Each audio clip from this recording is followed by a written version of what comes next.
choosing Metatron, he will help to give you a loving push to where you're meant to be, even if you're kicking and screaming, because that will include the inner work. It's those times of greatest distress is actually when we learn the most. So we just sometimes have to go to these very painful places. But from that, it's sort of like, okay, what are you going to do now? You don't want to stay in that place of pain.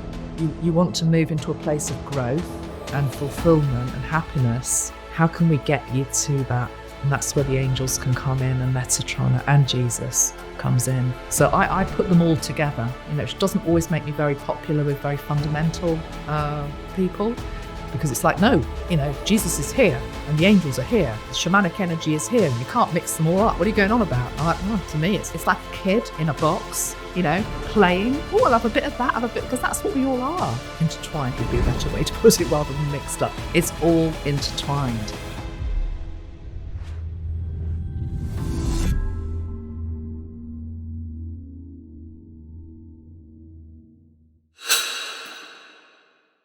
Yeah, I'll share it for people down in the comments so they can, tune in with us to that song. But with that said, Amanda Ellis, welcome on Just Tap In. What are you most excited about right now in your life? Oh, wow. That's a big question, isn't it? Do you know what I want to say about that is that I feel as though this year, for many of us, but myself particularly, it's as though we've got a second chance to do it better, get it right this time, go for what really matters. And I think for me, it was brought in at the tail end of last year. There were two key things that happened. One was sad and one was an absolute miracle. So the sad one was I lost my best friend of 42 years. She died young. She was my age. And that shakes you up and makes you realize it's not a rehearsal, even though we hear that all the time. Just get on with it. Do what you want to do. Life is short. Make the most of it. And then the other thing that happened, which was also, I came to the same conclusion. Life is short, get on with it. But it was an amazing miracle. My dad had got a bad diagnosis of cancer at the end of last year. He was given 3 to 6 months to live, and they wouldn't operate on him because they didn't feel as though they would be able, he wouldn't survive it, basically. And then it literally was a couple of weeks before Christmas, another surgeon took a look at him and said, do you know what? We're going to take a chance on this guy, get him in. Does he want to have the operation? We'll give it a go. And my dad sort of said, well, what have I got to lose? So I got my communities onto it, and the power of prayer multiplied by goodness knows how many thousands of people. I'm so grateful to all of the people that helped.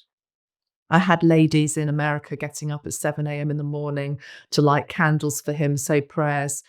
Anyway, he's made it through the operation. It's completely gone. The doctors can't believe it. And he's been given that second chance of life.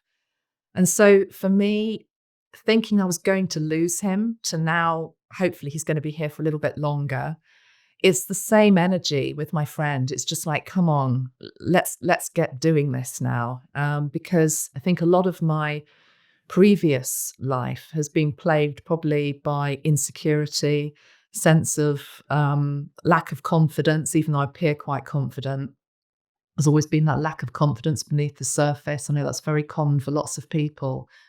And it was like just taking off that cloak towards the end of last year and thinking, no, this is the year where I'm really going to try to just do it, whatever that means, which also is about saying yes, isn't it, to opportunities when they come your way, this being one of them. So I feel very optimistic about this year, even though there are lots of challenges in the world. But in terms of my personal life, and again, I think lots of people will probably resonate with this, a process of simplification as well, trying to simplify, actually to try and do less, but work smarter as well, because otherwise we're just chasing our tail the whole time, aren't we? And, but enjoying self a little bit more. as well, of course, being of spiritual service, which is what I hope I was doing anyway, but just ramping that up a little bit more as well. So, yeah, that's sort of where I'm at right the moment. Wow. Wow. Mm. What a powerful, beautiful reflection, and just acknowledging you for opening up with such an open heart, and, letting us peek into your personal world as well. And I'm sorry for your loss with your best Oh, friend. thank And you. it really shows us that in the spaces of the greatest grief and loss, the greatest miracles lie on the other side as well. And the power Mm. of community. And we've seen, what's Oh, happening in LA with the yes. wildfires, and people are coming together. Mm, You mentioned Metatron, and I know you've mm. said that he's one of your biggest guides who loves to talk about the big subjects of the day. So, with that said, with your work alongside Metatron, Archangel Metatron, what is at center stage currently in the world right now? The word that I'm hearing straight away is suffering. Suffering. There's so much suffering, isn't there?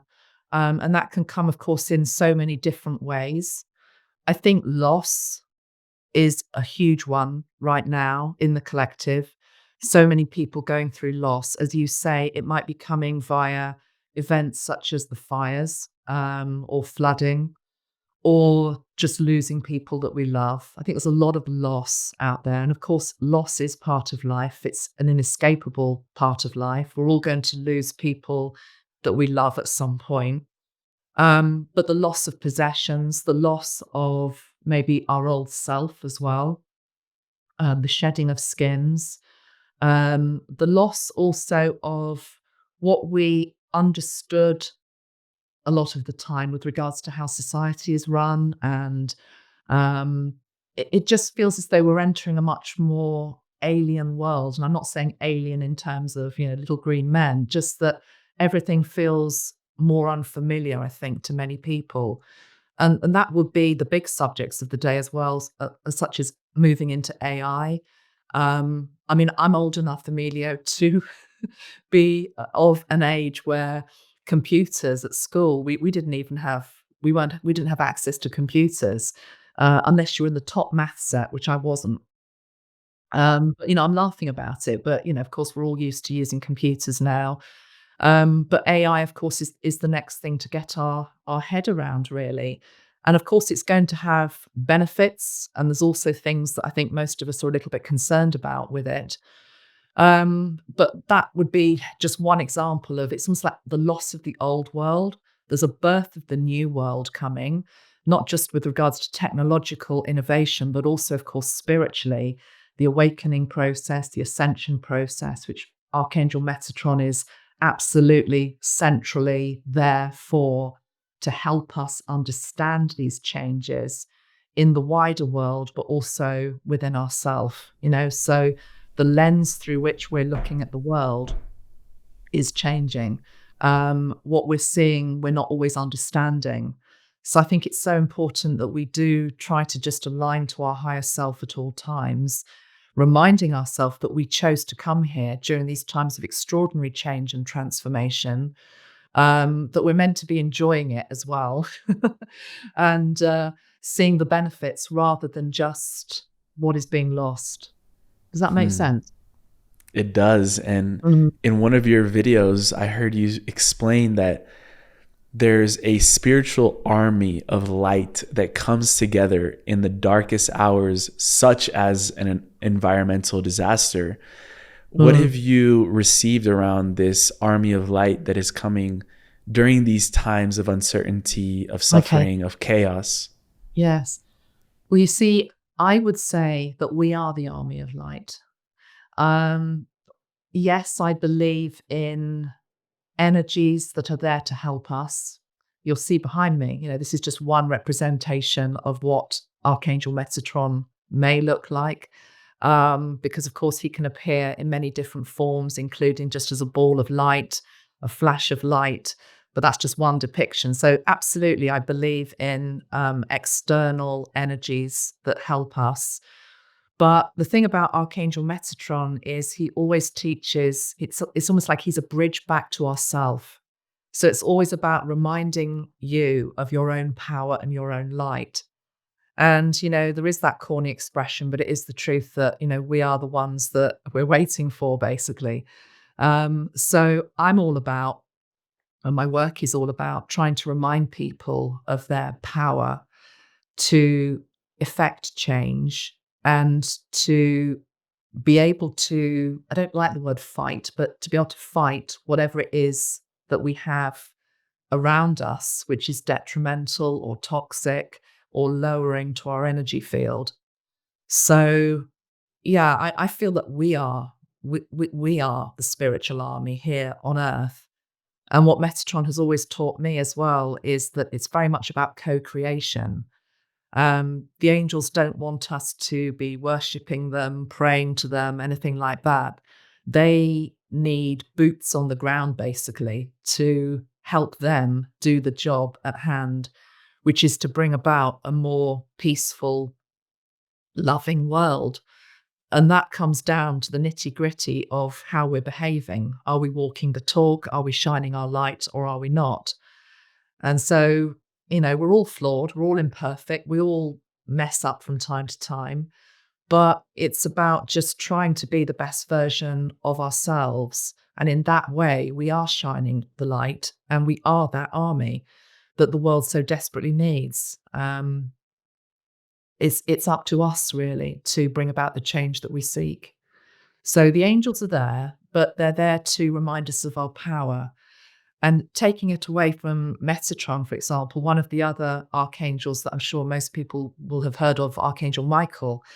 But I would say with Michael as well, people call on him to help them feel safe, for example, to keep them safe, to keep them protected. And of course, he can do that. That's one of his roles.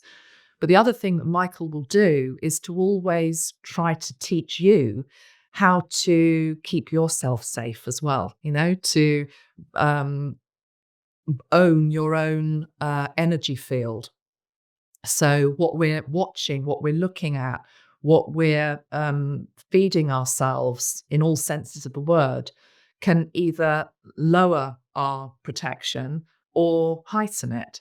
So it's all about frequency. So yeah, the archangels for me and Metatron, who effectively leads them. I know that's a very human construct because they all work together, but there is a sort of hierarchy, and Metatron is said to be the leader of the archangels, as it were. They're all about just reminding you of your own power and that, you came here to fulfill your soul contract, shine the light as best you can, and that you do that in the very small, sometimes things that we don't even think matter, like walking down the street and smiling at somebody, being polite, not being rude, trying not to be triggered, although we all are, of course, because we're human beings, that type of thing. It's how we behave. So yeah, we are the army of light. I personally feel, I don't know about you, but that's my take on it.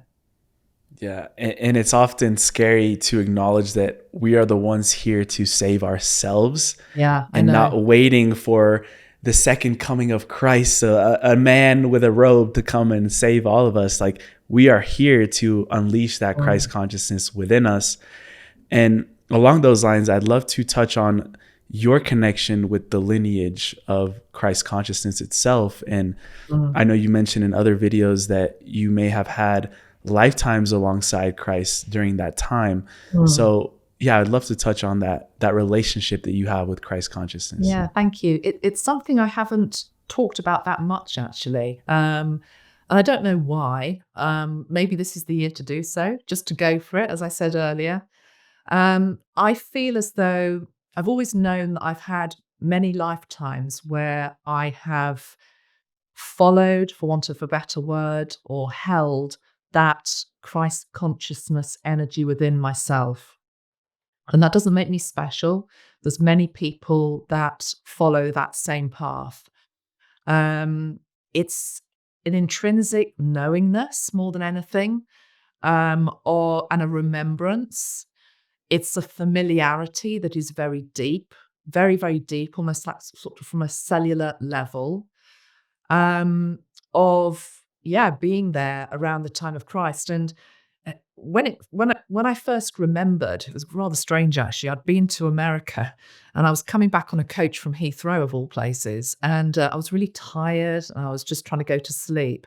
And I just got this very strong vision of the times of Jesus. It was before his main ministry began, and I was in this stone circular building, and I was a little girl. I was probably about the age of 9, I would say. And I was in my father's house, and he felt as though he was high up in one of the councils of that era.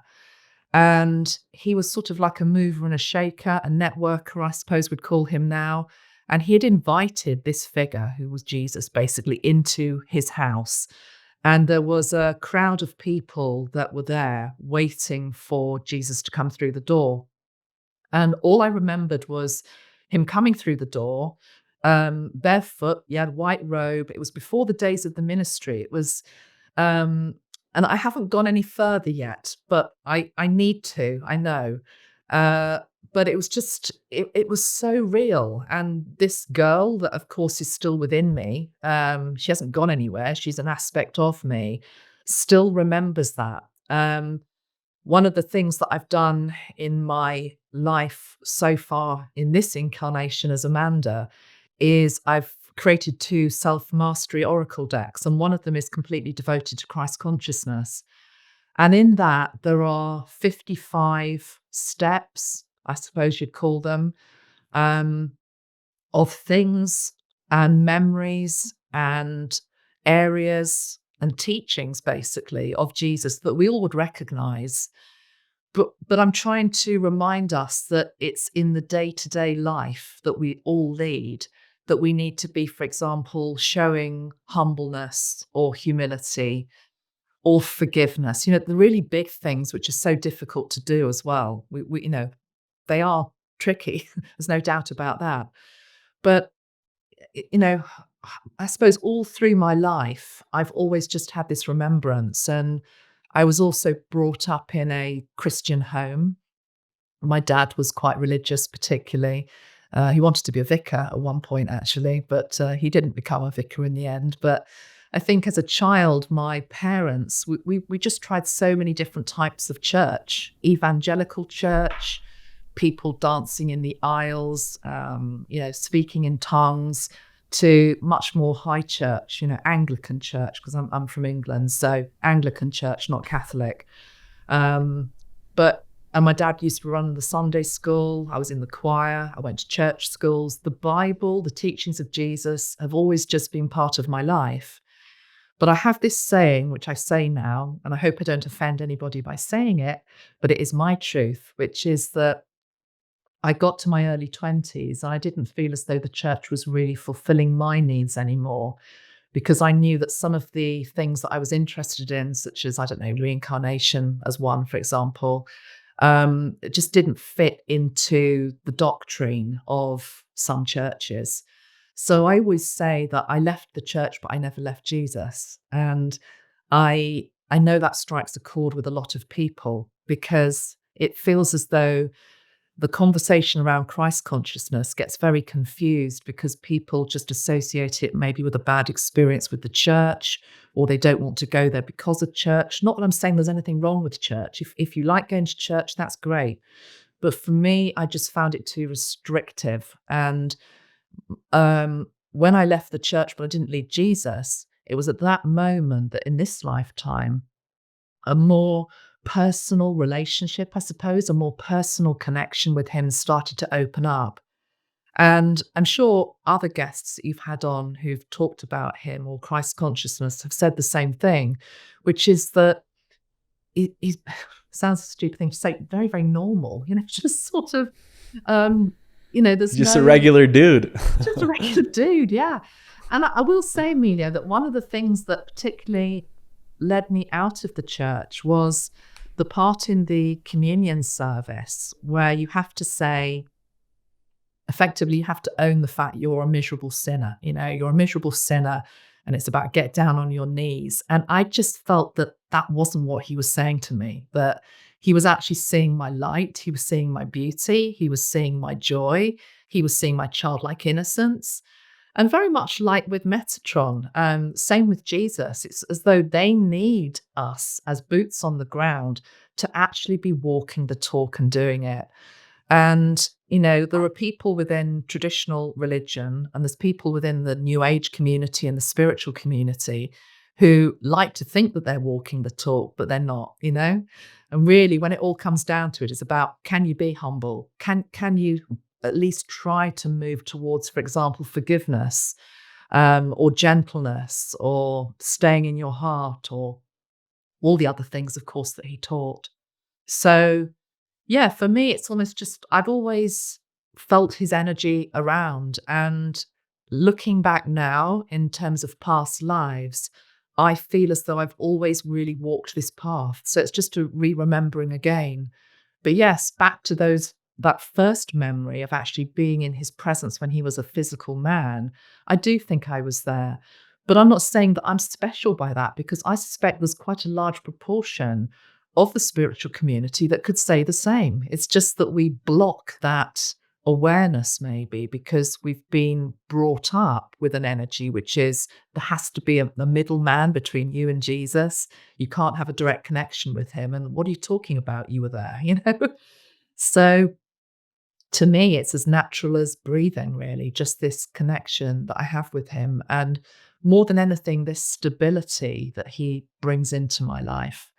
And, there's what he talks about is very much that you will be vilified, of course, and cast out if you truly follow the principles of Christ consciousness.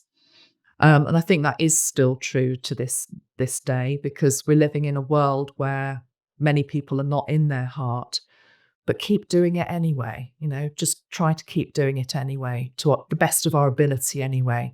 As I say, we're all gonna foul up from time to time, but it's about getting back on that horse when we've made a mistake. So yeah, I love the energy of Jesus, and Jesus and Metatron. They're my two guys basically, that I love, and yeah, just have always been there for me. So, and are there for everybody that's listening in your audience as well. Hello, beautiful family. Quick one today. I just wanted to take a moment to thank each and every one of you that have subscribed to this channel. Your subscription means more than you know. Even though it's free, what you're doing is you're empowering a whole channel to be able to do this every single day and continue showing up in the way that we can with all of our resources on hand.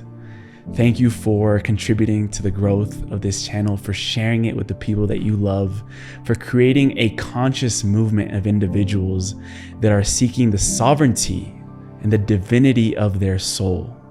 This is why we're here. And if you haven't already and you're enjoying this content, I invite you now to look below on that little button that says subscribe and welcome you properly to this community.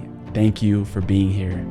Thank you for being who you are and being pure love and radiating that with everyone that you see. Back to the episode. Yeah. And I love that you said that this experience or this memory doesn't make you special, but I would add that it does make you unique. And there are certain things that make us unique, our life experiences, maybe our eye color, our upbringing, our culture, the language that we speak. One of those being also our blood type. And I've done some investigation into this rhesus negative blood type that you've talked about a lot. And one of, your most viral videos was about the blood viral. type. It went viral. So for people that don't know what we're talking about, I did a video on a rhesus negative blood because, I am a rhesus negative. And actually, it turns out my husband is also a rhesus negative, which is quite unusual, I think. But anyway, I did a video on it because there's a lot that's written about it, said about it, because it's said to derive from a different place from other blood groups. So, is it alien in some shape or form? Is there some sort of holy bloodline, grail line going through it, whatever? And I put the video out a couple of years ago. It is my most watched video, actually. But to be honest, Emilio, last night I was actually thinking, shall I switch the comments off on it? Because it's almost become a little bit divisive. A lot of people are going to that video who, for example, are A-rhesus negative and are sort of feeling as though they're somehow more special than anybody else. And the people that haven't got A-rhesus negative blood are getting a bit funny, like, well, are you saying that we're not special? And that was never my intention. I like to go through life exploring, having a bit of an adventure. I like reading about different subjects. So for me, this was just an interesting subject to explore. But it's so interesting, isn't it? How it's almost like any subject you touch, people want to create division over it, which was never my intention. I just wanted to explore what it was all about. I have to be honest, I can't even remember what I really said in the video because it was about 2 or 3 years ago. I think I made it. But yeah, it's just a bit of an anomaly, the whole A-rhesus negative thing. So some people do say it's traced back, don't they, to the bloodline of Jesus and that. What do you feel then is like the symbolism behind our blood? Blood is a biological thing inside of our body that, pumped by the heart, but there's a lot of symbolism in history about blood itself. Is there something that, you've come to the realization about with that? Well, for me, we might be going slightly off topic, but tell me if I am. But for me, bloodline takes me straight to ancestors and ancestral healing. And this is a very metatronic thing, actually, as well, which is that you can be walking around in life, maybe very depressed or, I don't know, have certain tendencies. And you can never quite figure yourself out. Why am I always like this? Why have I always felt like this? Not realizing actually that it might very well be something that's in the family line that goes back various generations that we all have to a degree. We've inherited the best bits of our ancestors, hopefully, because they were survivors, but also all of the bits that maybe weren't completely healed or worked out. And I think it's so important to try to heal the ancestral line, because if we don't, what we're doing is we're just passing it on to the next generation. And I'm a mother. I've got two young girls, 2 young women now, who are my daughters. And when I see something in them that I know might be a pattern I've got within myself, but I also know it might be a pattern that maybe my mother had or my grandmother had, it really does and should ring warning bells to think, come on, we've got to try and look at this. What does that even mean, look at this? I suppose it means opening up the discussion, being honest about your family history, maybe what's happened in the past, if you know that. Of course, if you don't know what's happened in your family past, I'm talking here about things such as addictions, which can run through the bloodline or family line. All sorts of things that can run through, but communicating, talking about it. But if you don't know, obviously it's about maybe seeing a healer, hypnosis, past life regression. But I come from a pretty open family, so I know most of the skeletons that are in from my generations going a few back. So I've always been quite open with my girls about, okay, this is who I am.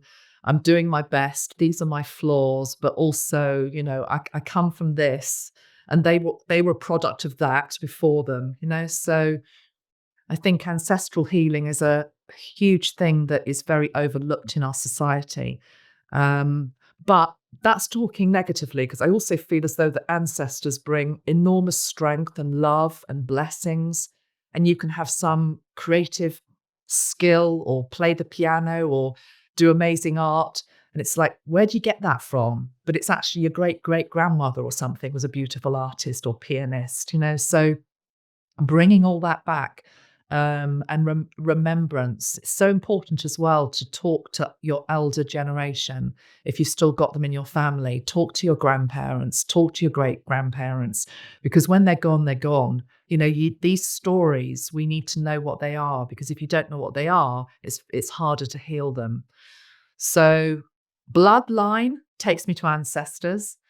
Um, but, from a unity perspective as well, we are more than our blood, are we not? Because there's people out there, obviously, who are adopted, and that question always comes up as well when I talk about ancestors. And in fact, I come from a family, my mother was adopted. So I like to talk about blood and water lines. Mm. That's how I see it. So yeah, there's a bloodline, but there's also a water line. And what I mean by a water line is it's the emotional stuff, I suppose. So you might not be linked by blood to somebody, but say you're a baby, you've been adopted into a family, you're going to be absorbing all of the emotions of that family, of the expectation of your arrival, of the issues, the problems, all of that. So blood and water lines, I think, is they're both equally important. And ultimately, what is family anyway? Because are we not moving towards a time where we need to be sitting down with our brothers and sisters across the world? And we may have blood ties to them, we may not, but it's about trying to just unite as one. So I think sometimes bloodlines can actually interfere with that whole process of unity as well. Hmm. Yeah. Yeah. Mm. That's beautiful. I love the water line. I've never heard it that way. And I think it came through in you a channeling once. It was but it made sense to me. It just intrinsically made sense because, as I say, yeah, coming from a family where there is adoption there, it's like, yeah, there must be something else. And the way Metatron explained it to me was water lines. So, yeah, I love that. I'll Uh, leave your audience to ponder that one. yeah. A few months ago, you did like an energetic read on the aftermath of the US election. And, recently we just had the inauguration. Yeah. I wanted to ask you because in that reading that you gave, you said that you saw dragons circling around the US, and dragons are symbolic of transmutation. Mm. So what do you feel is going on because a lot of our audience is based there. What is really going on around these shifts, not only political, but the aftermath of what that is going to bring for this year? Obviously, there's already been a lot of, signed papers and things that are Yeah. happening that will shift the culture maybe. Mm. As I'm talking to you, I'm just being shown the analogy of like a rubber band that's just being pulled tauter and tauter, tighter and tighter and tighter. And this also is linked into the separation and the division and the polarization. And okay, there are figures on the world stage or country specific figures that can heighten that tension and that tautness. But eventually, something has to give, something has to give. I have always felt that one of the things that helps bring the world back together, but we're talking about USA here as well, is Mother Earth. And sadly, we're already starting to see via the fires, floods, tornadoes, earthquakes, etc., the fact that when all is said and done, when a community is devastated by fire, for example, or flood or hurricane, does what separate us really matter? The person that turns up to help you dig yourself out or put down the fire, are you actually going to be asking them, who did you vote for in the last election? um, or these things that divide us and create so much tautness and tension. I just feel out of necessity more than anything else, we're going to have to be coming together. And I do feel as though, yeah, Mother Earth is going to be leading that charge because I feel as though she's just getting so frustrated with us as a species more than anything. If you think about her as a sentient being, having all of this argumentative, hostile, negative energy. And it's so easy to blame the ones up here. I'm not even going to name names, but, the leaders of opposing camps. But ultimately, behind those leaders that we feel are divisive are a legion of people. Did Metatron just move there? It's my camera. A legion of people that are repeating the behavior, in terms of what they dislike. So I feel as though Mother Earth is more than anything going to be helping to bring us back together. And again, that brings an energy of humbleness, doesn't it, into the equation. And how may I serve? How may I serve you? Remembering that we are actually all connected and that we actually all need each other, that we've all got different skills, we've all got different qualities. And that whole thing about no man is an island, we all have to come together. But I think the human race is such that, unfortunately, this is a very metatronic thing as well. It's almost like, unless we get the wake-up calls, we don't remember necessarily to do that all of the time. And that's not just this generation. You can look back to the wars, Second World War, and people pulling together, coming together as communities to rebuild, to help each other.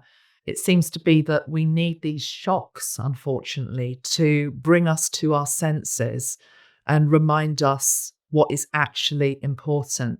I think it's been so sad to see the escalation, particularly of division within families. It's bad enough within country, but when you boil it down to a very micro level, and people really like not talking to each other anymore because maybe they voted differently within a family group, or other decisions that have had to be made over the last few years, and people have chosen differently. But ultimately, it is love that can bring us back together again. I'm an eternal optimist, and I don't care who damns me for that. I've always been a glass half full girl, because I think that's what we need as a world. We've got a lot of people walking around who just assume that we're on a timeline to ruin. I don't believe that. I believe that we can course correct at any juncture, but it does boil down to our, as I keep saying, our individual actions, and more than anything, our frequency. And that frequency of love and cooperation and sharing, and remembering what we have in common rather than what divides us, is ultimately what's going to help us win this battle, for want of a better word. Yeah. And talking about in the micro and macro perspective, how do we separate the opinions and beliefs that we have with the love that binds us together? Because that almost seems like one of the hardest challenges that we go through, is like, oh, you voted for this person, so now like we're not talking anymore. How do we separate the opinions and beliefs of someone with the love that we have for them? I don't think we can separate it, actually. I'm just going on my own experience here to try to bring some guidance in on another situation that happened in our world recently, without going into what it was. But I had a falling out with my father, actually. This was about 4 years ago, about choices that were made by him and me. And what it needed for the love to build back was actually a separation. I'm talking weeks, not months or years. Time out, basically, is really what I'm saying, time out. So imagine that you're in the ring. My dad and I weren't in the ring, but I'm being shown a boxing ring. So you're in a ring, you're opposed with regards to something. There is no, it's very hard to meet in the middle, because you have that view, he's got that view. What helped us was just to have time out more than anything. Because once you've said what you need to say, okay, that person said this, you've said that. And that needs to happen as well, because being authentic is about being able to speak your truth, but also allow that other person to speak their truth as well, even if you don't like what they're saying to you. But after that, I think if the roots of the tree are deep enough, which is basically love, I think you're always going to come back together, but I think it needs time.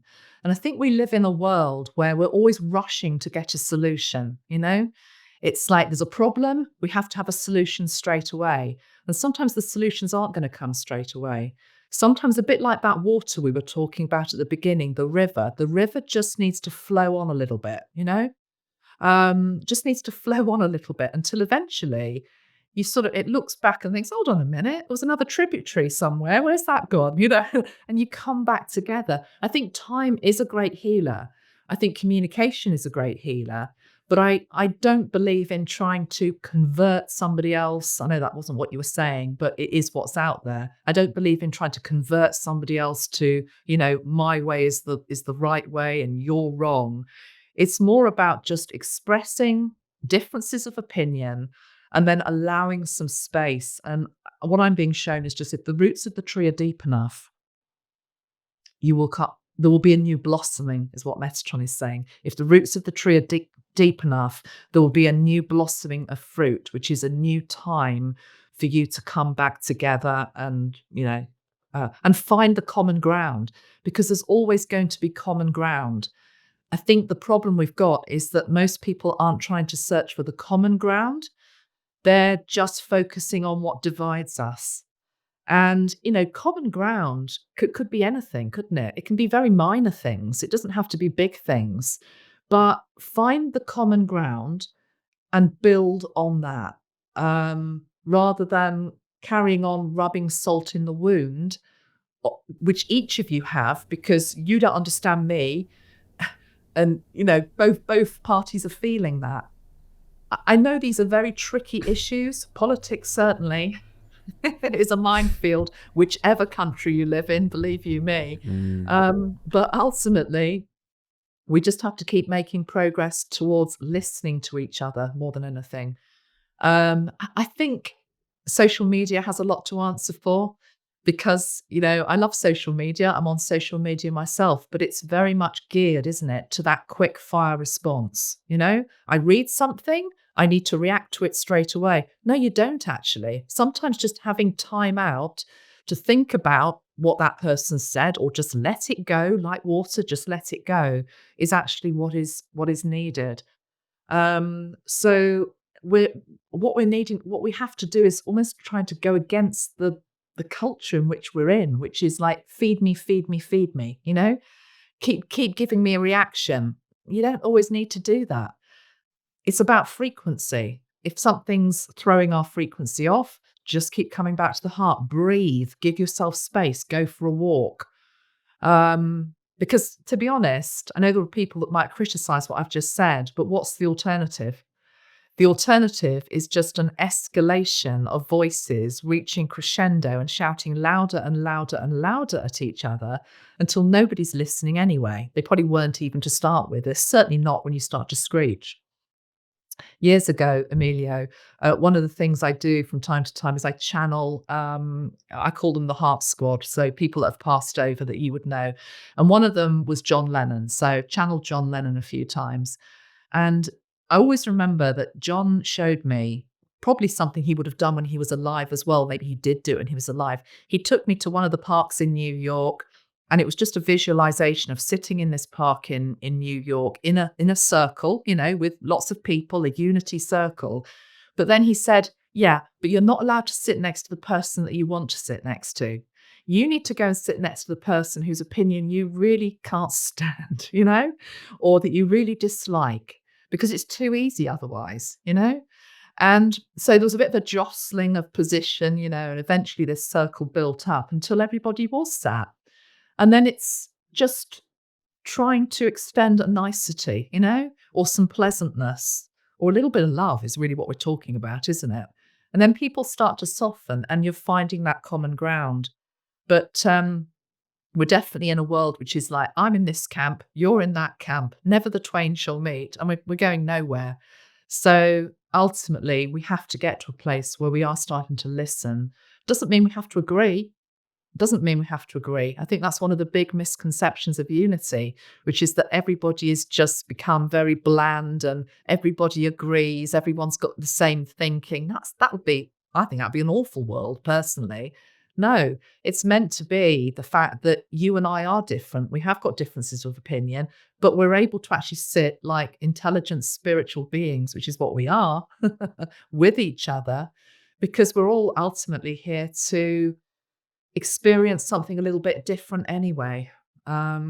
We're all Metatron always shows me the mirror ball. You know those mirror balls in discos. Maybe you don't. Maybe you're too young for this stuff. But in the 1980s, we I've always seen had a those. I've mirror seen ball in the them. disco, and it's all the refracted light, and it's all different. The light's different all around the room, and that's what we're like as human beings. We're all meant to be different. We're all meant to have differences of opinion.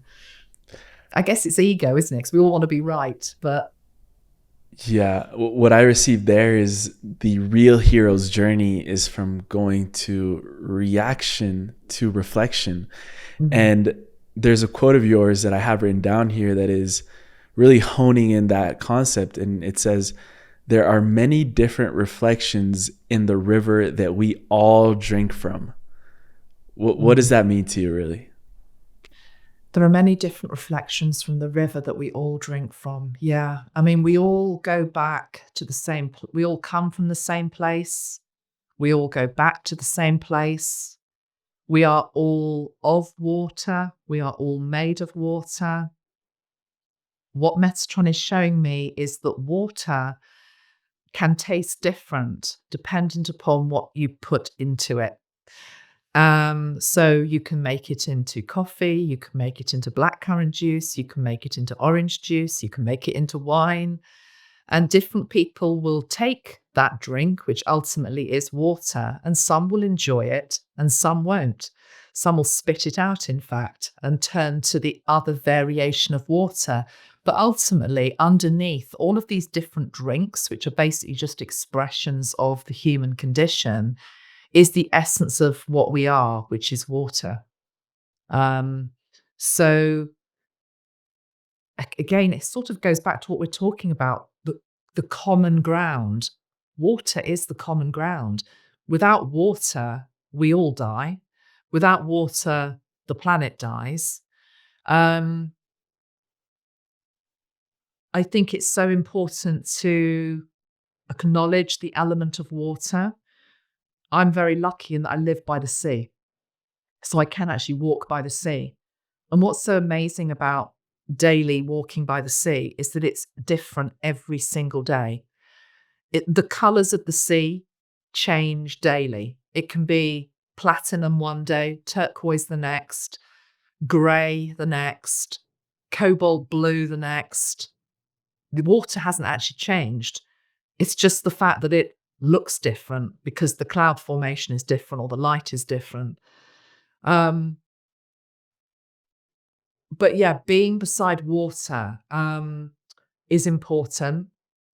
If you can't be beside water, meditating, visualizing water, using water to, as Dr. Masaru Emoto taught us, to put intention into it, to bless it, to thank it, to be grateful for it, to not take it for granted, etc.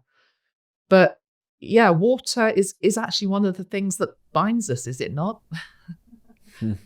I have to also say, for people that don't know much about Archangel Metatron, I've always felt that Metatron has a great sense of humor because he's also now bringing in, water is a common thing that unites us, but so too is football, So it's like, so too is sport, so too is music. I love the fact that you opened up, with music and we were listening to some music together, because was that not finding common ground, Yeah, it was. And you've also said that when you look into the future, you are simply reading the seeds that have been sown by others and ourselves in the past.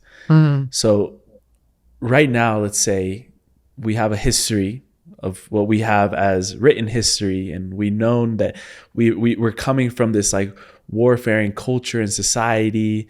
What do you feel are the seeds that we've sown that will shape the next, few years down the line, and have these wake up calls so that we can go on this ascension journey that you alluded to?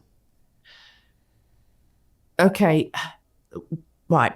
what I'm being shown is a packet of seeds, but it's a packet of wildflower seeds. Now, what that means is that those people that are gardeners out there know this. You can scatter a packet of wildflower seeds and you don't know what you're actually going to get, because you're going to get a whole variety of different colors, different species of plant, flower, whatever. So we're in a timeline right now, which I'm personally quite excited about, because I don't think anybody actually really quite knows how it's going to manifest. I don't believe we're meant to know exactly how it's meant to manifest or how it's meant to look or feel right now, because we're still creating it. Now, your point was, what were the seeds that have been planted, I don't know, 10 years ago, 5 years ago, a year ago, that's going to help us with this year? What I'm being shown is I'm being shown the children more than anything. I'm being shown the generation of, don't know what you want to call them. They've all got different names, haven't they? Starseeds, crystal kids, the kids coming in now, but also the kids that have been born over the last 10 years, particularly. But I'd also extend that maybe to 15 years, 20 years. I mean, you're a youngster as well, so you'd be in there as well. But it's particularly the kids born over the last 10 years. I think every generation comes in with an extra quotient of light and wisdom and heightened frequency, and like a cellular upgrade that helps to heal the family line that we were talking about previously. And if you can heal the family line and the ancestral line and the bloodline, you start to heal the earth. But equally, we know that the kids coming in now have just got, I don't I don't know what their expectations are, because it's meant to be paradigm shifting. I'm not meant to maybe get it because I'm 57, you know? But a 7-year-old, looking through the lens of a 7-year-old or a 3-year-old at the moment, those viewers who've got young kids, they'll tell us in the comments, these kids are extraordinary. They're seeing life in a completely different way. Your generation are seeing life in a completely different way to how my generation have seen it up to this point. You know, I think my generation is struggling more because it's like, oh God, everything's changing. We don't get any of it. But it's all good. But and it's fundamental. It's linked into the nuts and bolts, things such as working patterns, how to make a living, what you want from life. You know, my generation and older, we were sort of programmed, I suppose, to, you go to school, you go to college, you look forward to getting the house and the mortgage and the partner and the kids. I mean, I've got youngsters that they haven't got that timeline in their head. You know, it's just like, no, we just want to go and have a bit of fun and explore and have some adventures. And, you know, what you're going on about? Mortgage, life insurance? Get out of here, you know? So it's, but they're in their 20s, 22 and 18. But the eyes of the little ones, I don't know. I think they're just seeing it so differently. And more than anything, I'm just seeing it as a beautiful surprise. I think it's meant to be a surprise. I think the danger sometimes with spiritual work and manifestation work actually is, it's all well and good to want good things to happen, but we have to be in the miracle zone as well, and the surprise zone. And the nature of miracle and surprise is you don't actually know how it's going to pan out. So I would like to think that the seeds we're planting now are more about putting ego aside. This is at a collective level, putting ego aside, putting division aside, and just saying, I don't quite know how we get to where we need to be, but spirit and higher self, can you just lead us and show us and surprise us and help us get to a place of miracle?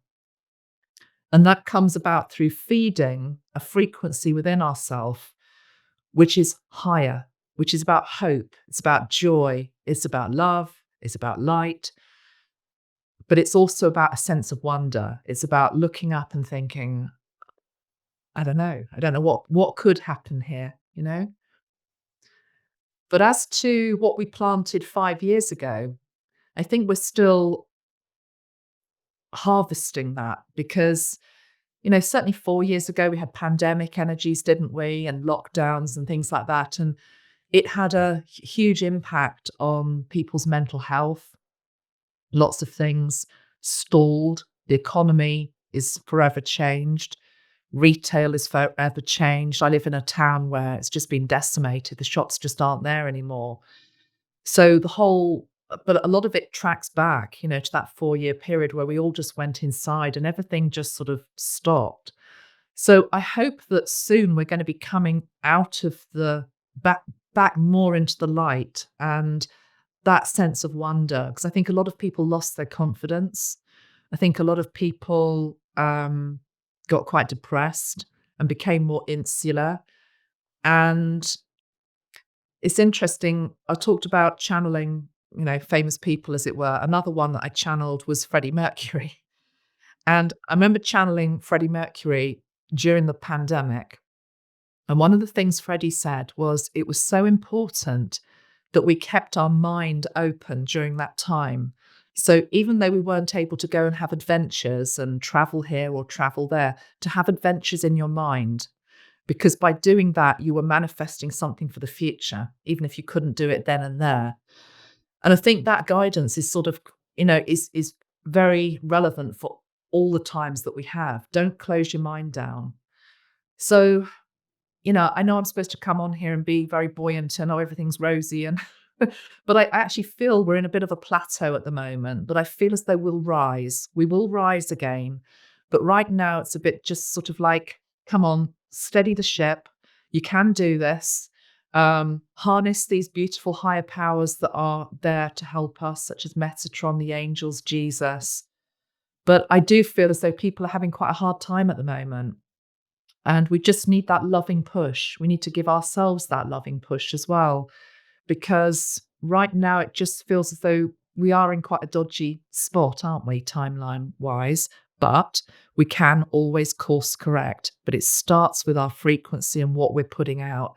So never close your mind down. Keep open minded, keep that sense of adventure alive. It's really important. But I definitely feel we're reaping, what maybe was sowed over the past 4 years at the moment. So, but we'll move through it. I'm being shown by Metatron again, the analogy of water. We're just in a bit of a choppy bit of water, but it'll smooth out. But that's by us smoothing ourselves out as well. Okay. Becoming that calm place within ourselves and that hopeful place again and that buoyant place again. And making it so. Why do you feel that in the coming years we're going to be seeing the fall of the celebrity?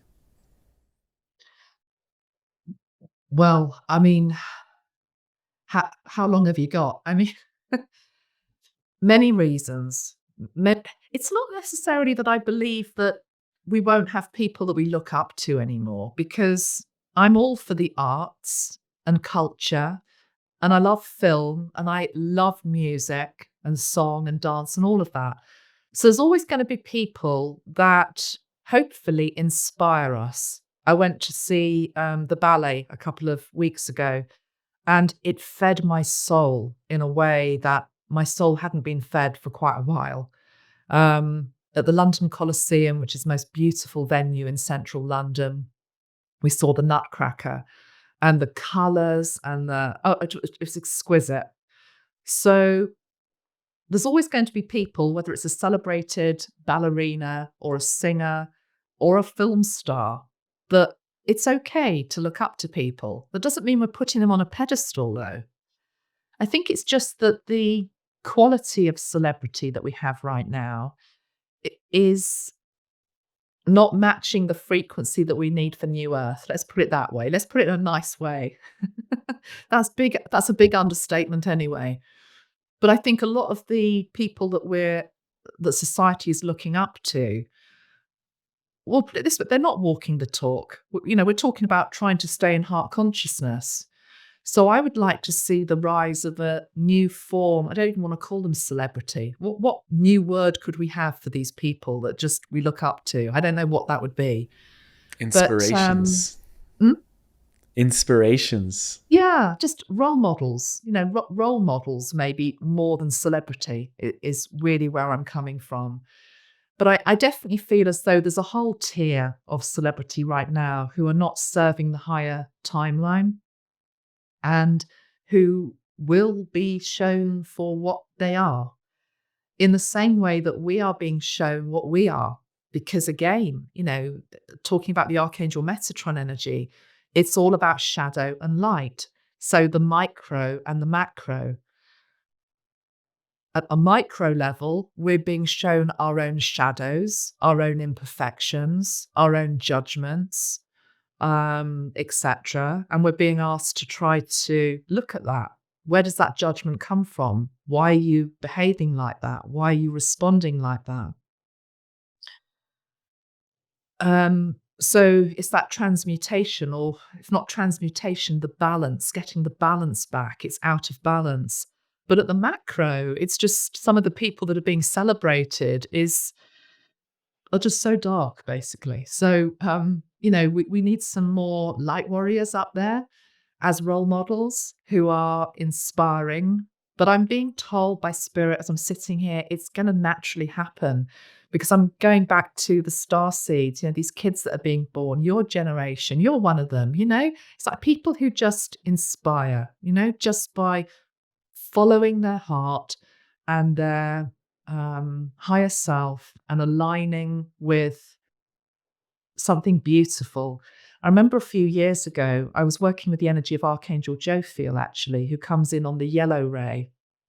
And Jophiel is all about reminding us of beauty, beauty in all its forms, from, the sea to the flower to you to everybody.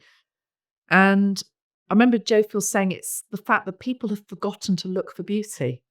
It's as though we're being fed a diet of ugliness, ugliness in terms of behavior and toxicity, etc.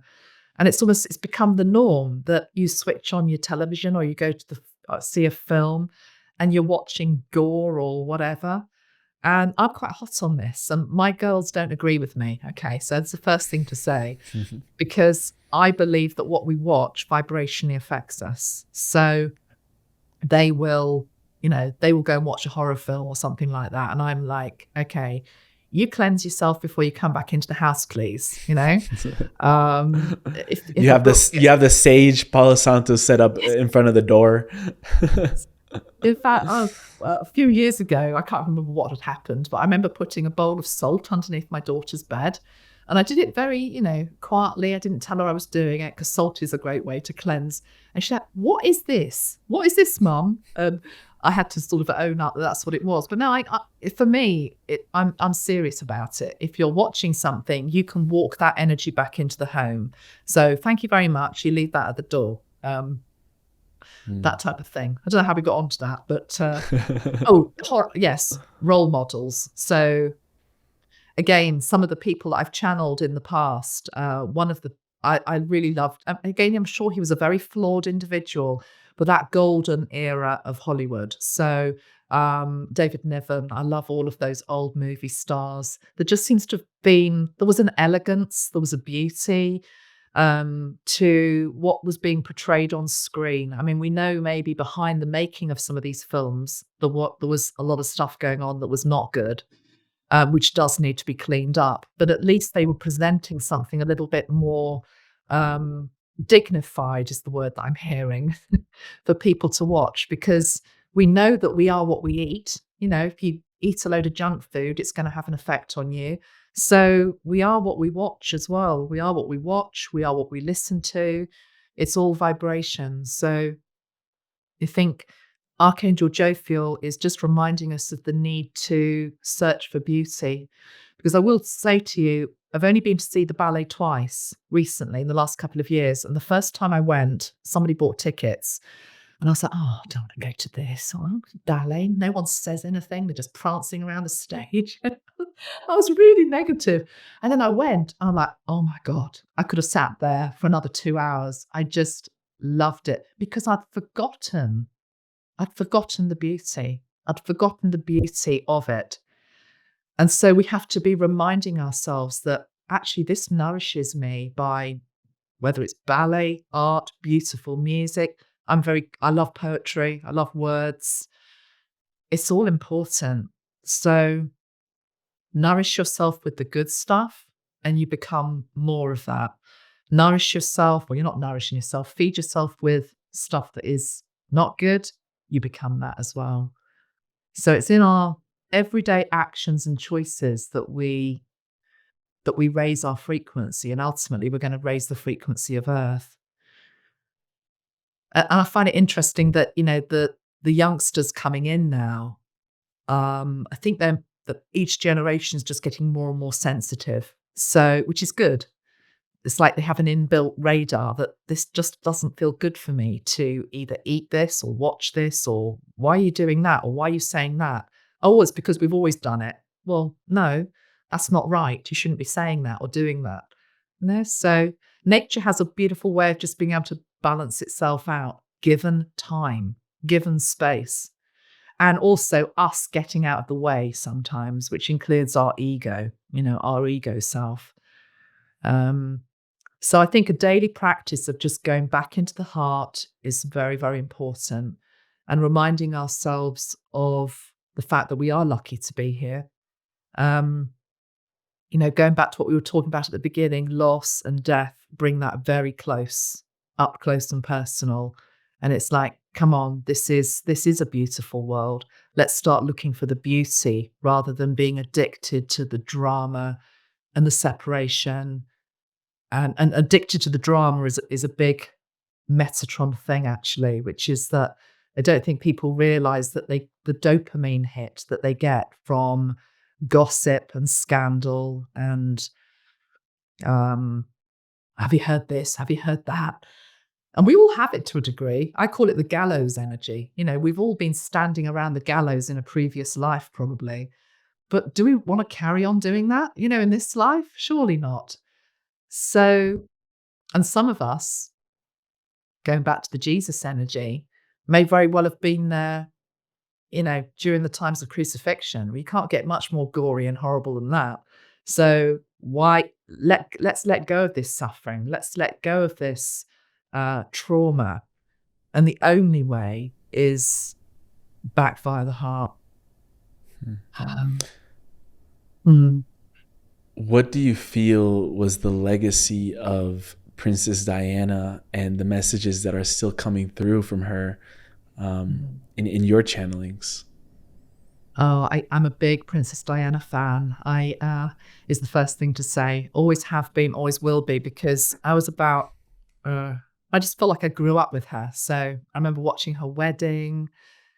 I've watched her funeral. I was in Spain when she died, and I sat in a Spanish bar and bawled my eyes out for about a week, actually. But anyway, the point with Diana is that she was the first one to come through for me to open up my channeling abilities, I suppose. And she was the first one that I channeled in this series of work called the Heart Squad. There's been a lot that I've done since then, but she was the first.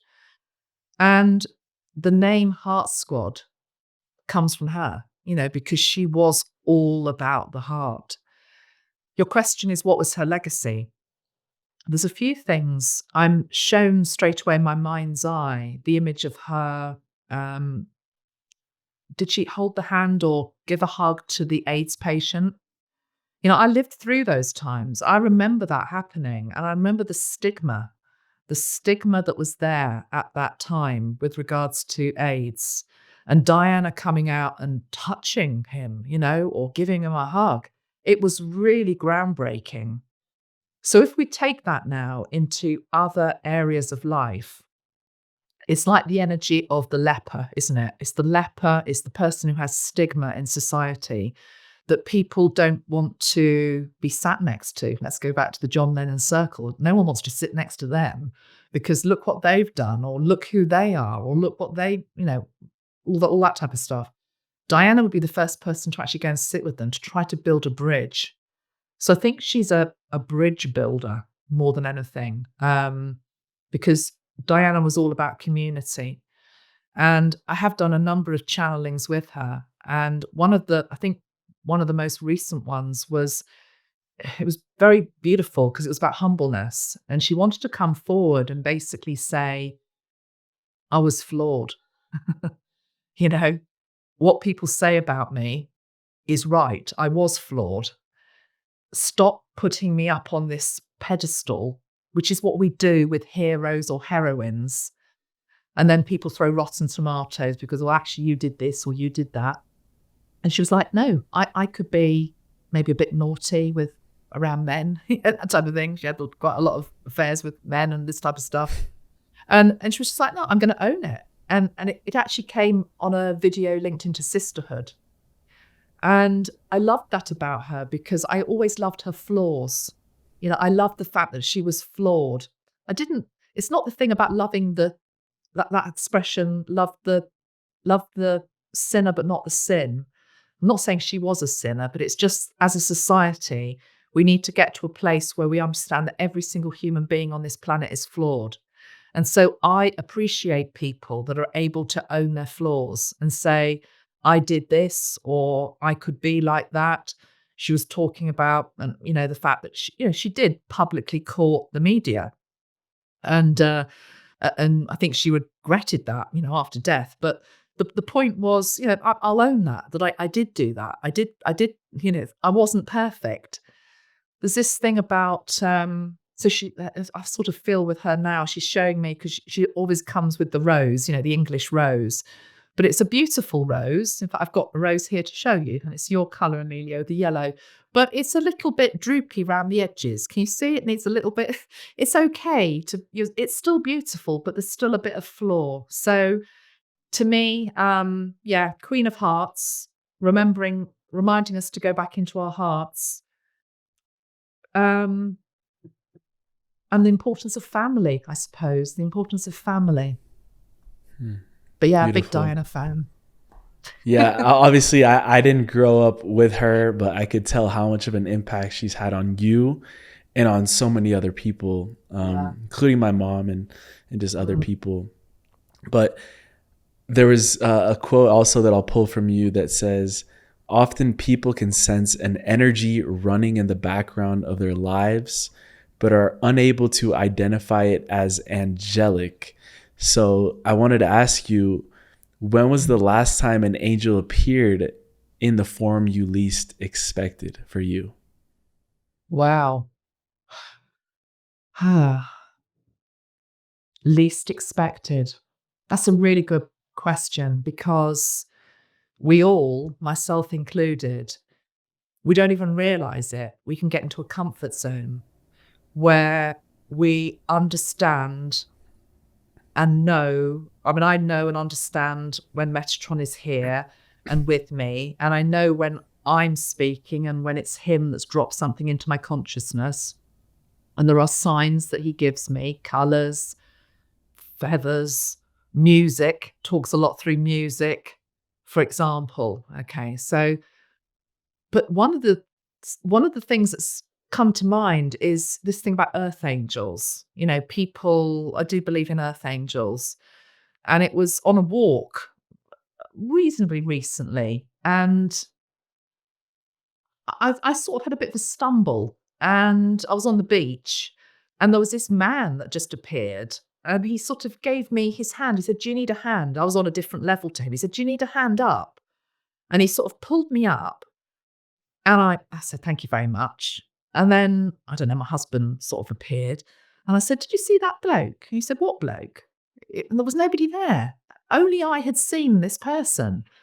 And I was like, well, that one, no one saw him. And I knew it was like an angelic energy. I knew it was an earth angel, basically. For whatever reason, on that walk, maybe I was feeling a bit down, a bit low. It's just like, I've got to give you a hand, it's that type of thing. But I also, I recognize the angelic frequency in others. So I will also say that before Christmas, going into the hospice to say goodbye to my friend who was dying, I just could feel the angelic frequency in that place, I could feel it around her bed. I could feel it in the nursing staff that were there because and I saw her the day she died, a few hours before she died, so it was very near to death. And the thing about it is that I think a lot of people are very scared of death and they think death is going to be this gruesome, horrible thing. And it was my first time going into a hospice. I'd never been into a hospice before. I was, nervous. I was a little bit scared of what I was going to find or see. And oh my God, it was just the most peaceful, angelic frequency in that whole building. The whole building. There was just this energy of total calmness, love, softness, gentleness, no fear. It was actually very, very beautiful. And I was surprised. And I suspect that your viewers, those are those that resonate with this will agree. It is in those unexpected times that you feel that frequency. And it's a beautiful thing. I've also found that I felt the angelic frequency sometimes when I felt particularly nervous. I've talked and been very open about my own battle with anxiety. I can get a little bit depressed from time to time. And, when I try to push myself out of comfort zone, I will just feel this. Um, it's like a velvet glove type energy. It's like a strength, but it's a softness. And it's just like, come on, we've got you. You can do this. And it's more than anything, it's just this calmness that comes over me. I'm like, whoa, this is nice. Could this be all the time, please? No, we don't need it all the time. We just need it now because we know you need a little bit of help. That type of thing. But, yes, angel signs are everywhere. And open your eyes to them because it's not just in the feathers. It's in the interactions with people and the feelings. And I often also look up to the sky, cloud formations. Actually, you asked me about dragons earlier. I know this is not quite the place, but again, dragons in the sky, you can see that in the clouds a lot of the time. I forgot to mention the dragons. Shall I just quickly bring them in? Let's bring them in. Yeah, because I'm a big one for believing that all of the elements work together, all of the ascended masters work together, all of the angels work together. One of the things that METATRON'S always taught me is that, don't just talk about, for example, angelic healing. Bring in the elements, bring in shamanic energy, bring in water, bring in fire, bring in the cosmos. So dragons and angels to me is just like, yeah, why not? Why can't they go together? Why does it have to just be angels or dragons? They're both there together. So for example, on a battlefield, we live in a world where there's still wars going on, sadly. There will be angels on the battlefield. There will also be dragons above the sky trying to transmute the pain, the trauma, clear whatever horrible energy is down there at ground level. They all work together. But definitely in terms of dragon energy, I associate it also particularly with Australia, a lot of dragon energy in Australia. There's a lot of dragon energy in UK as well with Avalon and Camelot energy. But yeah, USA, I just feel as though what I'm being shown is like a beautiful purple dragon really trying to do its work, circling the skies. I'm being shown it above New York for some reason, whatever reason that means.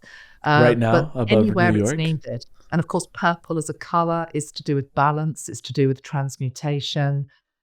It's to do with forgiveness. It's to do with leadership.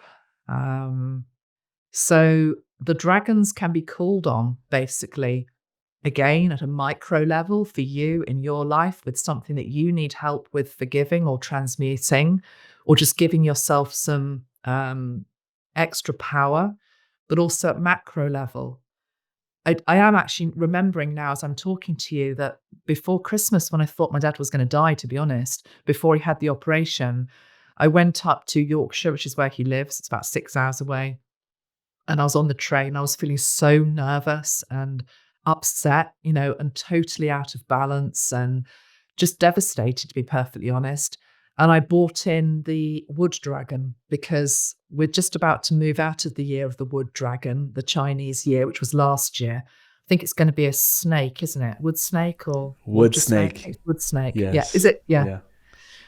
But anyway, I called in this energy of the wood dragon on the train going up there, and I just got such a feeling of power.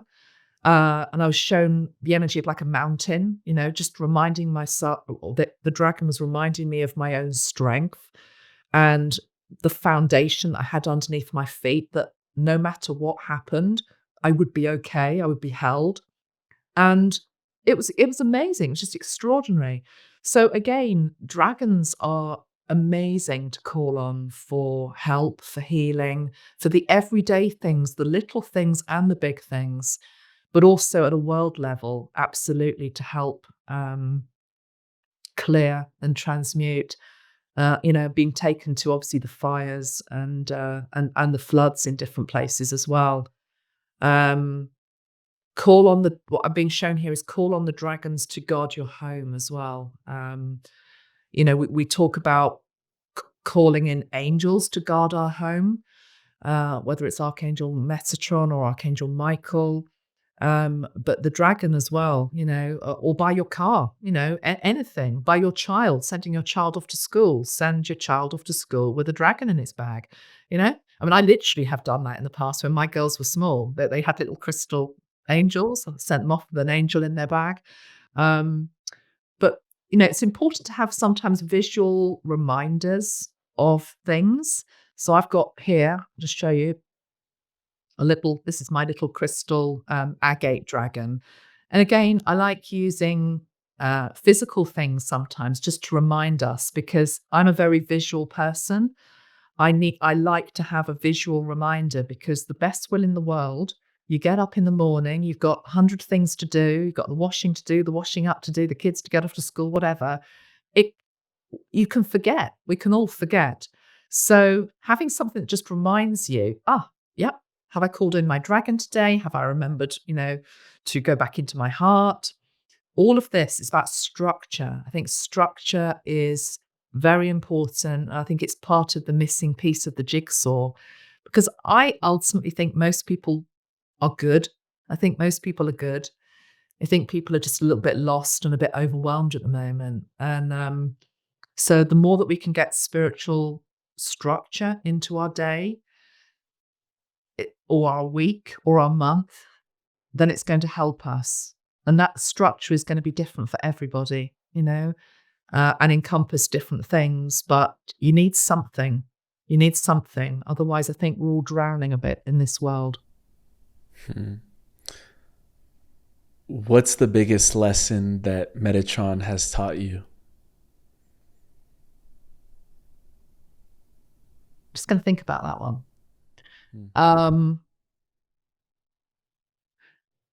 It sounds a cliche, but he's reminded me of my power. And he's reminded me of my creative ability.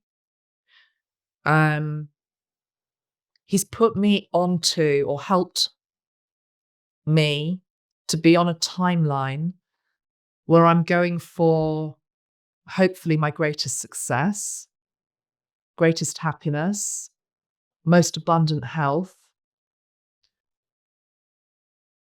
that I wasn't on before his energy came into my life. That's the truth of it. And I've shared this story a few times. I'll just quickly share it. But another thing that I am is a color therapist, and I created a range of color aura healing sprays. And this goes back to 2012. And for 2 years previous to 2012, he kept saying to me, I want you to make a color healing system. These healing oils is what they are, basically. And I was like, I can't do that. I can't do that. What are you going on about? I don't want to do that. I'm not an aromatherapist. I don't know how to do that. I completely fled, basically. I fled as far away from possible of doing it. And he kept just going on and on and on. I want you to do it. I want you to do it. You're meant to do it. Until eventually I just thought, oh, for God's sake, I'm going to do it. I'm going to do it. And I remember I went into debt. I think I went into debt. I certainly cleared my bank account. I invested in all these oils and potions and lotions and stuff. And I just did it. I've never looked back. And they're sold all over the world now. And I'm very, very proud of them. But the point is that he had to keep pushing me. And why was he pushing me? Because ultimately it's led to so many other things that have opened up, you know? Yes, a beautiful business, beautiful people that work for me, hopefully lots of lovely people that enjoy using them. But more than anything, it opened up a world of color, you know? And all of the healing qualities and properties and blessings that brings in. Effectively, he brought the rainbow in. And but it was only reminding me really of something that I'd already signed up to do. I wanted to do. I just didn't feel as though I could do it. And he helped enable me to get into a place where it was like, no, you can do it. But you have to first you have to take the first step and say yes and do something and show you're going to do something. And then I will come in and support you. I'm not going to do it all for you. It's not all going to land on your lap, you know, like this is how you do it. No, say you're going to do it. And then the help will come. And that is what happened. But it was definitely reminding me of something I'd already signed up for, because one of my earliest memories of school, age 5, it might even be one of my earliest memories, was going into school and she had a table and every week you had to bring something to the table's theme. And I remember the gold table. And she was like, we're going to have a gold table. You have to bring things that are gold. And it could have been anything. It could have been a golden banana or a golden teddy bear. But I remember the wonder of like, oh my God, what can I have for the gold table? What can I put on it? Just being set alive, basically, by colour and loving it. And so roll forward all those years, and Metatron was like, come on, we want you to work with colour. We want you to be doing things with colour. And I was like, no. But he wouldn't let it go. So I think I love his commitment to me, to us, to you, to anybody that basically signs up and says, yeah, I'd quite like you as a guide. But he will push you. He'll keep pushing you out of your comfort zone. And he still does to this day. Doesn't really allow you to get too complacent. But that's good because, again, life is short. We're here to try to embrace as much as possible, learn as much as possible, experience as much as possible. And we can't do that just in a complete comfort zone. So yeah, it's I think there's a little bit of destiny. There's also a bit of free will, but it's the paths meet eventually. I don't know. I have got one other story, which was years ago, years before I created all these color tools. I went and had a reading with somebody, and this psychic said to me, she said, "Oh, I see all these colored lights around you." She said, "I think you're going to be on the London stage." So I remember at the time, thinking, "Oh my God, no, I don't want to be an actress." And she said, no, I can see all the lights. There are all these different coloured lights around you. You're going to be on the London stage. Now, she wasn't wrong. She just interpreted it wrong, because the coloured lights she was seeing was all the bottles and the sprays and the potions and the rainbow rays that I work with now in healing. She just interpreted it wrongly. So, you know, how much of it was like, you were always going to do it. You were always going to get to the place you were going to, right, where I am now. But my God, sometimes it took a bit of a cajoling and a pushing and So I think that's what Metatron can give to everybody, though, because we've all got something within us. We all have potential. We've all got a gift. We just sometimes forget what that gift is. And we get, again, that word overwhelmed. It's an overwhelming life at the moment. But ultimately, choosing Metatron, he will help to give you a loving push to where you're meant to be, even if you're kicking and screaming, because that will include the inner work, It'll include the inner work. There's no escaping the inner work. I think, the experience last year with loss with my friend and then with Dad, you were saying earlier, weren't you, that it's those times of greatest distress is actually when we learn the most. And it's the truth, isn't it? It is the truth. So we just sometimes have to go to these very painful places. But from that, it's sort of like, okay, what are you going to do? What are you going to do now? You don't want to stay in that place of pain. You want to move into a place of growth and fulfillment and happiness. How can we get you to that? And that's where the angels can come in, and Metatron and Jesus comes in.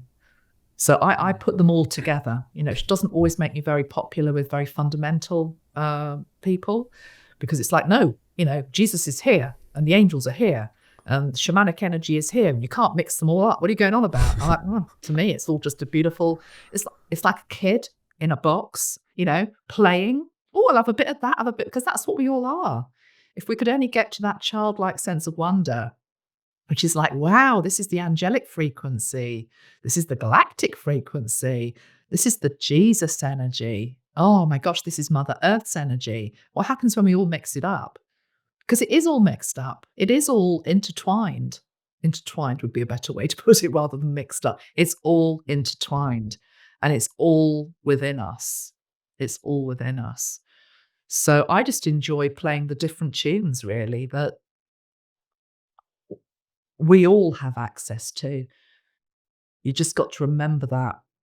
But more than anything, to even remember that you've got all these beautiful frequencies and melodies that you can play and get out of the box, you have to take yourself out of the drama and the addiction to a lower energy that just wants to keep you stuck. Have you heard that? Have you heard this? Oh my, the gallows type stuff. It's just different. That's what I try and go through life anyway. Yeah, it's different reflections of the river that we all drink from. Yes, and we mentioned that in the beginning. And Amanda, we end every show with a segment called the Final Trio, which are just little questions that we ask at the end. Before that, where would you send people to connect with you, your work, your color sprays, everything that you're co-creating in your life? Where would you send people to go drink from your part of the river and find your frequency? Oh, thank you. My part of the river, yeah. I have a YouTube channel called Amanda Ellis, and I have a shop called Angelic Celestial Colors. Now, that is a whole mouthful, I know. And this goes back a few years. When I created the website, Metatron said, call it Angelic Celestial Colors. And everyone was like, you can't call it that because it's just a total mouthful. And isn't it saying the same thing? It's like, no, Angelic Celestial Colors. And it's sort of stuck now. So I'm Angelic Celestial Colors on Facebook, on Instagram, and my website. And that's where my sprays are, my oracle cards are. But my main teaching is on YouTube. And that's where you'll find me, basically. So thank you very much for having me on. I've really enjoyed myself. And I think you're doing great work, really great work. So well done, you as well. Yeah. I appreciate that. And for the final trio, the first two questions are personalized to the guests. And then the last one we ask at the end of every show. The first one is, what color describes the year 2025 the most and why? Well, it's certainly not the Pantone that they've given us, which I think is like a mocha brown. Nah, I'm not resonating with that because that implies we're stuck in the mud. I'm actually being shown fuchsia pink. Fuchsia pink. Now, fuchsia pink, because it's a very shocking color. It's very vibrant. It's very alive. And it's got a bit of zing to it. So I think we need to be zipping through this year, not getting too stuck in the troughs and the despair and the horror, which is there, but trying to just maintain a very high vibration as much as we can, sending love and healing, of course, and prayers to people that are stuck in the mud. But I'm being shown fuchsia. Oh, God, I'm wearing it, am I not? You see, I have not worn this for about 5 years. I've only ever worn this once before, and I felt called to wear it. Is that a dragon? Is that a dragon? I think it is dragons, actually. And it might not be showing very well on my camera, but it is fuchsia pink. I hadn't realized that. Fuchsia pink. I love it. And For the second question, I was thinking we do a little bit. Do you have any tarot cards near you? Yes. I've got Shall tarot we cards. pull a card or a few cards for the Yeah. community? Well, also I've got what I could do is I've got the self-mastery decks here, the Metatron and Christ deck. So shall I pull one from each? And it Sure. might just, well, yeah, should we do that? Let's do that. Let's do that. Okay. Little energy reading before we close off the segment. I'll just show you Christ Consciousness. We'll do the Christ Consciousness deck. So this is a deck that I did with an artist called Jane Delaford Taylor. They're all beautiful paintings that were painted. And in fact, we sold the paintings. They went all over the world. But anyway, 55 in here. Let's see which one wants to come through. And then we'll do the same for the Metatron deck. Okay.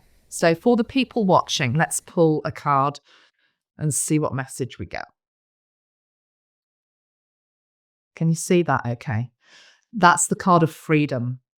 And it says, just be you. That's the Colombian flag. Oh, I'm in Colombia. Yeah. Wow. That's amazing, isn't it? Okay. And then I always also read the one that's on the bottom of the deck.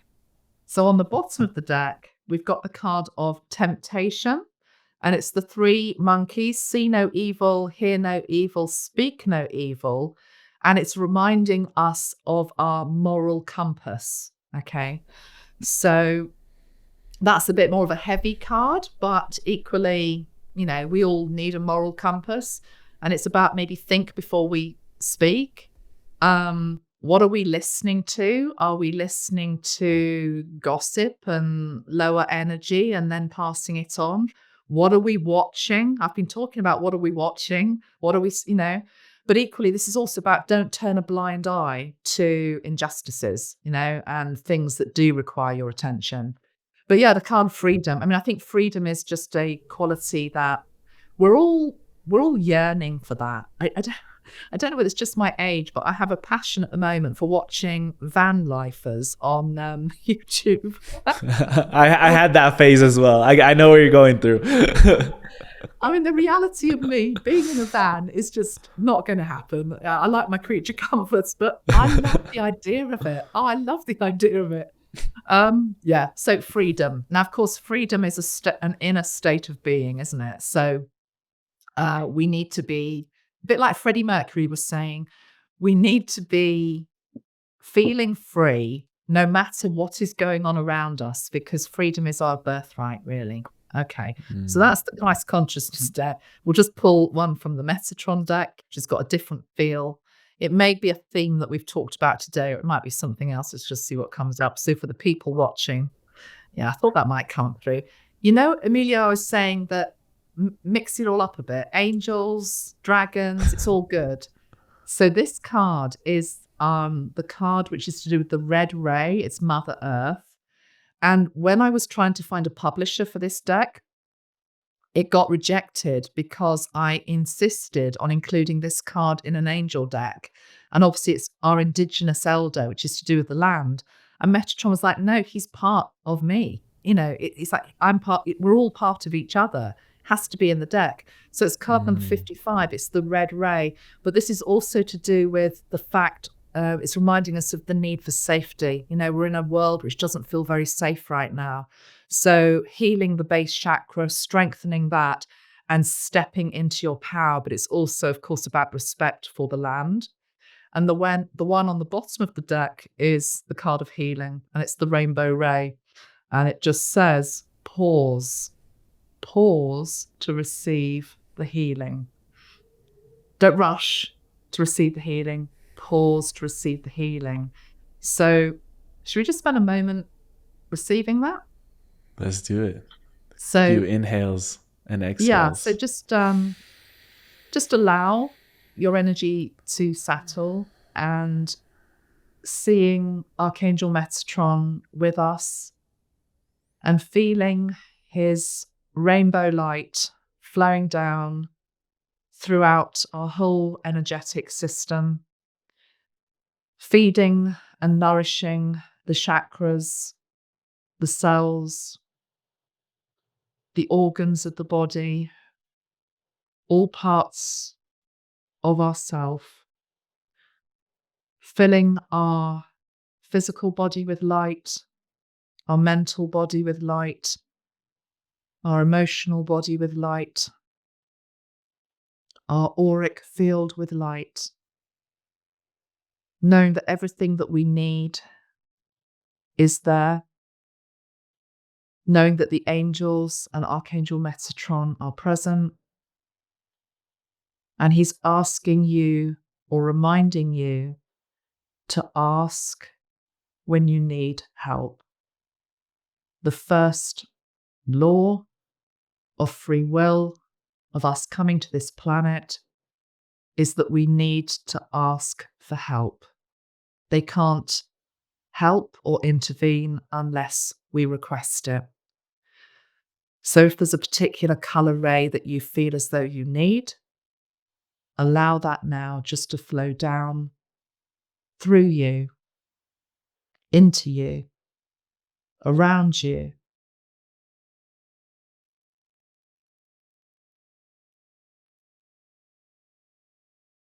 to heal, balance,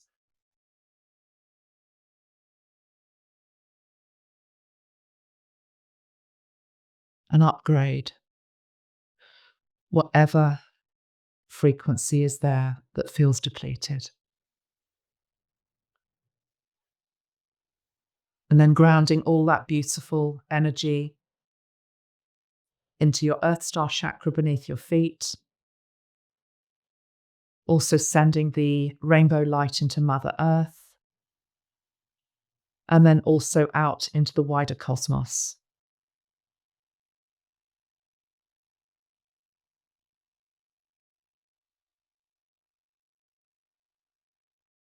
Thanking Archangel Metatron and the angels for being with us.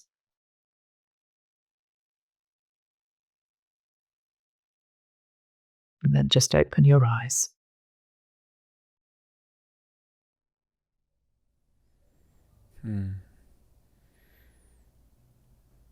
Thank you for that. I'm actually getting called to end it with that energy and ending in complete gratitude and appreciation to you, Amanda, for coming with such an open heart to this conversation, letting us peer into what's been going on behind the scenes for you, your stories, everything that you've been through in the last few months. Thank you for showing up and for really expanding your healing to the world. It's such an honor, such a gift to be here. One Cancerian to another. Thank you for bringing that emotion. I love it. I love it. And I can't wait to continue this collaboration and do many, many, many more of these. Thank you so much. Absolutely. I would love to come back. And thank you very much for having me today. And thank you to your community. You've built a beautiful community of love. So really acknowledge that. Thank you very much, Emilio. I appreciate you. Okay. Bye-bye.